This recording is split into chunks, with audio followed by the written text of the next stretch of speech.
Heart rate of 165 Your lungs. for 6 hours.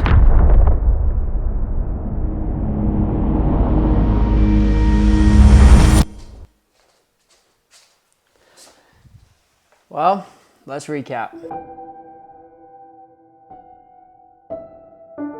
Running has always meant capability. It's been a place of strength, it's been a place of power, and it's also been a place of confidence for me.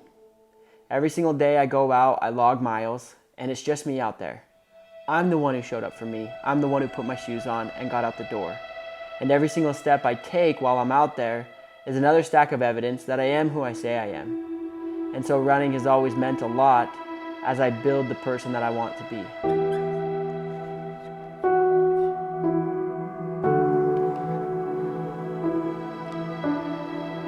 I chose to run 100 miles under 18 hours because I truly wanted to see what I was made of. I wanted something that would force a transformation, and the only thing that does that are goals that are massive. And so I put myself out there and wanted to create some evidence that I was who I say I was, and I created a goal so big that it would force that transformation. I'm excited to announce that here in October I will be running the Kodiak 100 sub 18. The hard part about this one is the speed. I'm gonna try to finish this thing in under 18 hours, which is something that I've never even gotten close to before, but I have all the preparation. I'm 5 months out and ready to go. I've been road running for the last little bit, doing high rocks and marathon prep, and I'm ready to ditch the roads and get on the trails and start feeding my soul. Being in the mountains is a special experience where you get to experience God's creation and spend some time with your thoughts and really just enjoy the moment. Because you're at a lower heart rate for a much longer time. You get to go see places you never really get to go to that a lot of people don't because you're running for so long. And I also am excited for that moment of the pain cave, where I get to experience pain and get to know myself just that much deeper and make it my friend, because I know when I'm in that place, I'm growing. And when I'm growing, I feel the most alive.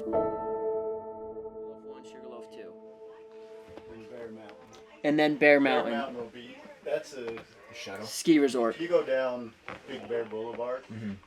Here's the whole course, okay? So Brennick, these all right here are gonna, you guys have to decide, but a lot of this is gonna be single track.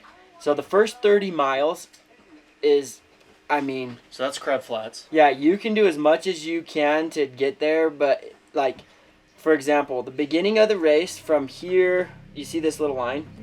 So this is all like open road. You could kind of run this part. It goes for about 0.6 of a mile. One thing that I noticed was leading up to the race, I had a very tightness in my chest, because after I had finished a training run, it was a 44 miler about 3 weeks before race day. A few hours after the run, my stomach tightened up and my chest felt that I couldn't breathe and it would take away my respiration. And it was really difficult. It was a mild form, and so I thought it would just go away and heal, but when we got to elevation, I could start to feel it again. And as we were there, I could feel that heaviness in my chest. It did start to worry me, but I didn't think it would be a factor at all by the time we got there to race.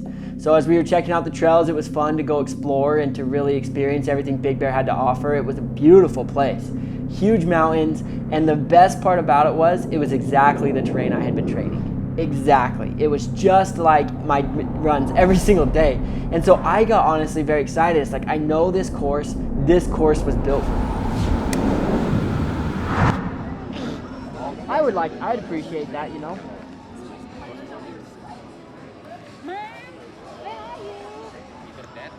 All right, I'm drinking it. 25 minutes is fine. Is it? I do it sometimes in the mornings. When I lose all my stuff, it takes another 20 minutes. I don't know if I'm gonna do this bottom button. It squeezes my chest, makes it feel all tight. I'm just gonna leave this open. Yeah, standing at the start line, it was intimidating. There were some really good runners there. You got Hayden Hawks, who's taken second and third place 2 years in a row at Western States. Absolute baller of a runner standing right next to me. And so knowing that I'm in that atmosphere and I'm about to compete with these guys was a little bit intimidating, but it honestly got me excited. Because I was able to be surrounded by such great people, it also levels up my standards as well. And so, I was nervous, And I was definitely anxious to get going and just start running, but you know, it was intimidating to say the least. That starting line was something that I was prepared for, but also to be there and to be next to those guys was really cool.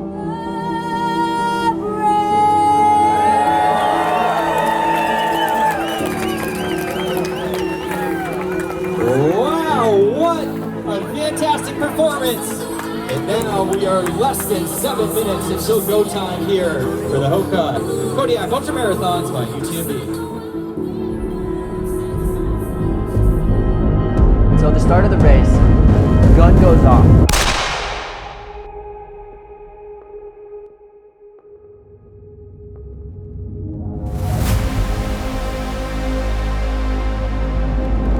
So this is the Kodiak 100 Major. So as you take off, the whole first part of the trail is just lined with people. And it was amazing. Like, they were cheering for us and you were just running down this tunnel, and I'd never had anything like that. And so to me, it got me so excited. I was like, wow, in what atmosphere am I in? And I was trying to keep up with the fast guys. So I was probably doing like a 6:30 mile for that first little bit. It was way out of what I'd planned, but I decided it was just gonna be a cool experience.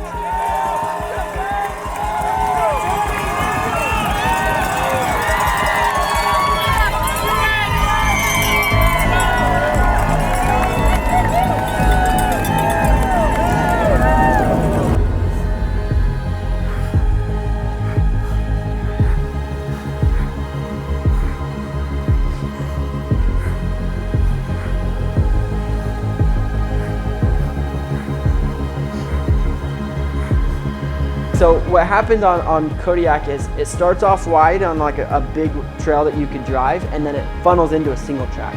So we get into the single track and we start climbing up, and the first climb is about 800 feet. And I noticed as I got to the climb that my heart rate was way higher than it should have been. Probably because I was unconsciously running way faster than I should have been. Okay, so my heart rate is hitting about 165 as I'm starting this hill. But my body felt amazing. It was alive, it felt great, and I knew I had been here before. My heart rate would go down, I would settle into the race, so it wasn't a problem. And you know, I was holding a decent pace. It was about an 8 minute. And as I started going down this hill, I was watching my heart rate to see if it was gonna go down. And like me on a downhill at an 8 minute pace, typically is a lot lower. Like it's typically around 120 to 130, you know, on a bad day. And so it typically goes way down, but it wasn't. It was staying high. It was at that 165, and I kept looking down, and I was like, okay, it's gonna go down. It's not a big deal. Maybe my watch is just off because it's colder. It can happen.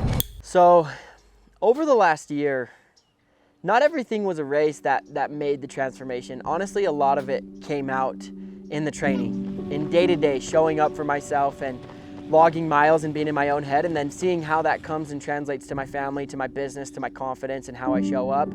But there was a few moments that really stuck out to me. When I did the Ironman, I finished it in 10 hours and 30 minutes. And that was October of last year, and it was a moment that built a lot of confidence in me because that's a very competitive Ironman time. And I remember just thinking to myself, wow, like maybe I am more capable than I thought. And so I wanted to push that.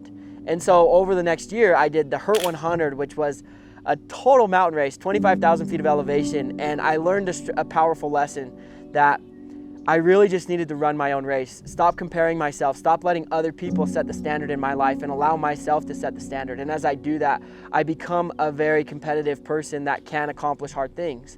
And as I started to hone in there, I went and did High Rocks, and I did it in an hour 5, taking 5th place for my first time. And ever since then, that just came to manifest to me that, you know, you are here and you can do hard things. And those hard things do allow you, like by me coming out and doing these challenges, it also shows other people that they can do it in their own life. Like I've watched the guys in my group and in my family. My wife's ran 2 half marathons this year. I've helped over 30 people run a marathon over the last year, and I helped over 10 people run their first ultra marathon from 100Ks to 50Ks. And it's been amazing to watch that transformation take place because it's not about the running. It's about how it comes back to their families, and I've watched them become the men that they're truly proud of and show up in a way that they can truly love.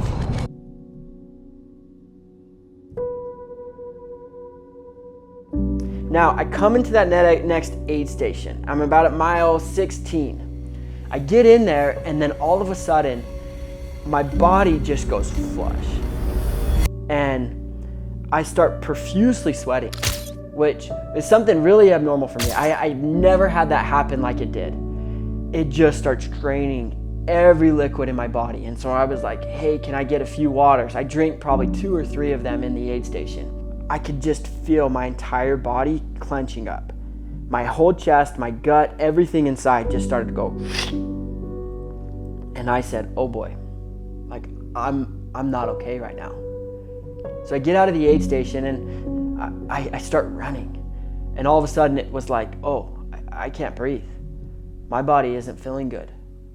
Uh-oh. And I was like, okay, I'm just gonna walk, maybe sub 18, it's just not that day. And I can death march my way for the next, 85 miles and still get there. All right, it is 6:15. Brock is coming in the next 10 minutes. He's going to be just about 30 miles in.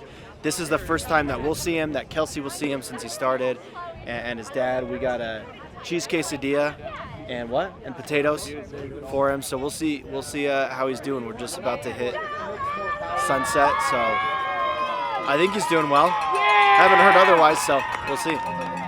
So I keep running, and with every step, my chest gets tighter and tighter and tighter, and my breathing gets shallower and shallower and shallower.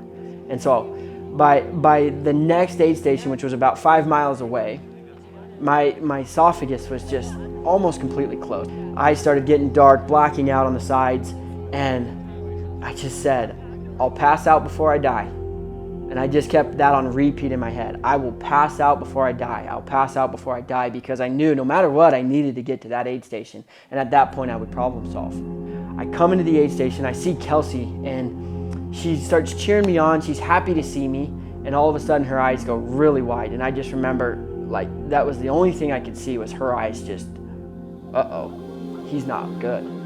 65. That can't happen. Huh? I've had a heart... 165 Your lungs, for 6 hours. your lungs hurting? Yes. What do you feel? I can't breathe. Okay, that's alright. Just sit for a sec. Just sit for a Want sec. anything to drink or?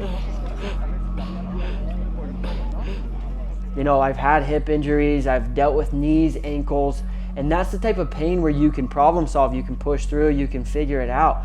But this, I didn't know. I didn't know what was happening. My chest was in an immense amount of pain.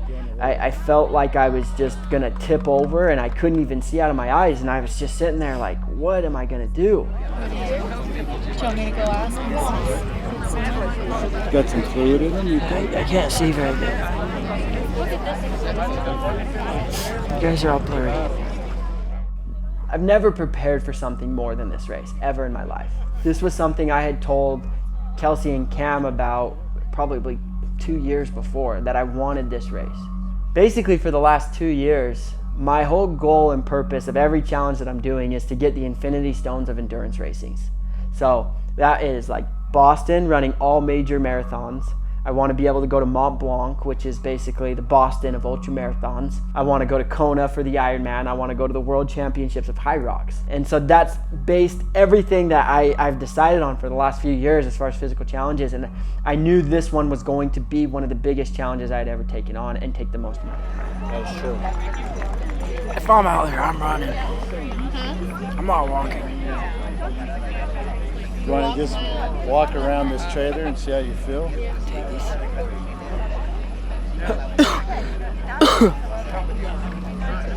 You want to just walk? Let's just walk around the trailer and see how that feels. You guys want me to go for it, huh? No, not necessarily. I'm here and go for it. No, not necessarily. Just trying to talk through it. Kind of gauging your thoughts or where you're at. I'm just here and go for it. If you guys want me to go for it, I'll go for it. Just, Hey, dude, all you have is a choice right now.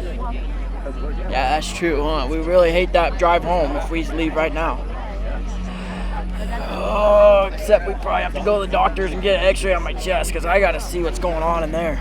Yeah, maybe that's what we should have done before.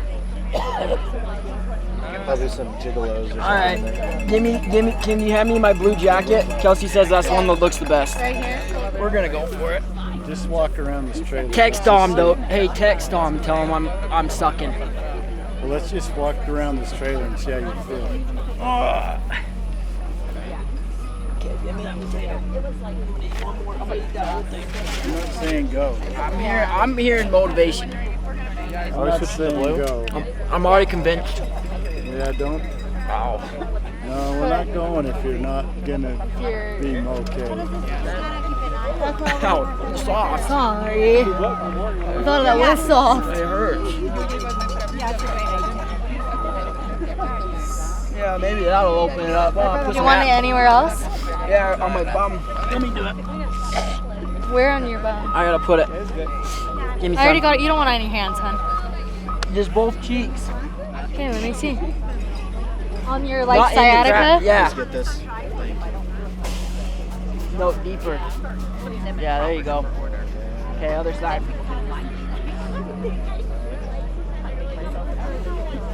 We're going for it, Dad.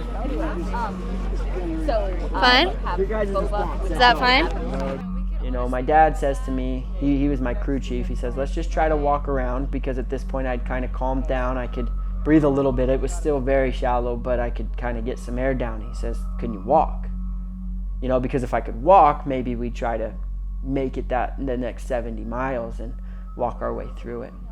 And even on the walk, it just started to clench up tighter and tighter. And I went and got checked out by the medics. They said there's possibly fluid, maybe there's a bug. It's hard to know with what's going on. My legs felt incredible. And that was the worst part, was like my legs had the 70 miles on them, but my chest just could not work. So I go to the guy and, you know, he basically says to me, he goes, you should not run this race. I said, okay, well, let me talk to my crew. He says, you should not run this race. Let me talk to my crew. He says, okay, I want to talk to your crew. So he pulls my crew in, talks to them, tells them what's going on. And then I was like, well, maybe I'll just run another 5. And Brennick, our videographer, was like, I'll go with you for the 5. Because he had a media pass, so he could go wherever he wanted on the course. And I'll go with you for the 5, make sure you're okay. And so that was the plan. And then the guy comes over and he says, look, I want you to be a big boy, make big boy decisions to not run this race. But he goes, I can't take your bib if you're not going to make the decision. So basically what he's saying is I didn't have a choice, which, you know, sucks. There's not a whole lot you can do there. It just is, it hurts because, you know, 30 miles, I had ran that 6 weeks in a row leading up to this race. And to not make it further than that was really hard, to know that I wasn't able to do it. And, you know, that's something that I'm trying to learn from, I'm trying to heal from, I'm trying to figure out, you know, and going back that night, it was just awkward. It didn't occur to me that this could happen. I've never had anything like it before. But here I am. And I think it's a new time of life for me to figure out exactly what is next for me, what is the goal, what do I do? It's fall down 7 times, get up 8, right? And I think that's where I'm at. I'm just figuring out what that is, because at this point it's just, you know, trying to heal. Like, my legs feel so good. It's not your legs that we have, it's your lungs, it's your airway. We got your whole body, brother. It takes the whole unit to... We know your legs are sexy. I was freaking doing it too. I was doing it. I was doing the dang thing. We do it, just... You don't. You've been doing it for 3-4 months preparing, bro. Yeah. do it. That doesn't discredit all of that. Yeah. Your control. I'm not even tired. Well, you did just take 200 milliliters of caffeine. No, my legs aren't tired. What was that, millililies? 200 milliliters of caffeine. I'm not even We tired. gotta get Brock to the gram. A whopping. It's not the Yeah. tires or your legs, it's your I mean, he lungs, just took that at your airway. I'm not tired. It's like I have all the capability of running this sucker. But that, I just can't breathe for dang crap. Breathing's kind of a part of the deal. Breathing is very important. Confronting the reality of not reaching this goal sucks. Plain and simple, it just is a feeling that it's still an open wound, right? It's really hard to teach something motivational that I've learned all these lessons from it, but to be honest, it's still an open wound. It's not something I've totally figured out yet, and I'm still learning. It's just a hard thing because you put so much of your life, you dedicate so much of yourself. When you do 20 hours a week trying to train and focus on one thing, it's hard when it doesn't pan out the way you wanted it to. And so it's just this feeling of numbness in a way, where you're just, well, what do I do, right? What is next? So, it's just figuring that out. You fall down 7 times, you get up 8, and things don't always pan out for you. And honestly, that's been the story of my life almost all up until this point. I've fallen down a lot of times, and I've never not gotten up. And one thing that I have learned from this entire thing is that I fight for me, and that I make a difference. And I know for everything that I learn and every lesson that comes from it, although I may not know what that is yet, I will make a difference with whatever comes of this. Because in a way, it was a good thing for me. And there are lessons that I needed to learn that I haven't had yet. And so I'm grateful for the experience up until this point. I don't know what they are, but I do know that I will figure it out, no matter what it takes.